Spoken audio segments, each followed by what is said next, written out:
Hug expedition case നമ്മുടെ കോട്ടയം നെടുങ്കുന്നമുള്ള വണ്ടിയാണ്. Owner Tom ചേട്ടനും ജിറ്റു ചേട്ടനും.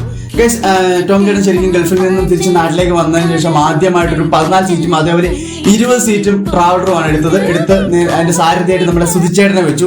അങ്ങനെ വണ്ടി നല്ല രീതിക്ക് ഓടി ക്ലിക്ക് ആയതിനു ശേഷം ഒരു ബസ് എടുക്കാം എന്നുള്ള കാര്യം നമ്മളെ സുധിച്ചേട്ടൻ ടോം ചേട്ടൻ എടുത്ത് പറഞ്ഞു.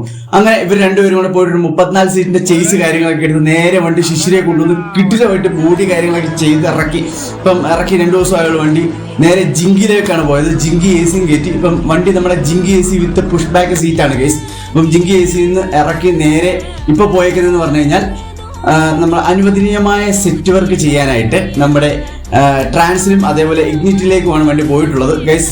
അവിടുന്ന് സെറ്റ് വർക്ക് കാര്യങ്ങളൊക്കെ കഴിഞ്ഞ് സെറ്റായിട്ടായിരിക്കും ചെറുക്കൻ്റെ വരവ്. അതായത് മാരക ഇന്റീരിയറാണ് ഇപ്പം ശിശിരയിൽ നിന്ന് പണിഞ്ഞു വന്നിരിക്കുന്നത്. അപ്പം ഇതോടെ കഴിഞ്ഞ് വരുമ്പോഴത്തേക്കും വേറെ ലെവലായിരിക്കും. അപ്പം അത് കാണാൻ വേണ്ടി കട്ട വെയിറ്റിംഗ് ഗൈസ്. അതേപോലെ നമ്മുടെ സുധിച്ചേട്ടൻ്റെ കൂടെ സാരഥിയായിട്ട് സുധീഷേട്ടനും ഉണ്ട്. അപ്പം ഗൈസ് നമ്മുടെ ചെറുക്കൻ ഒരു രക്ഷയില്ല അല്ലേ.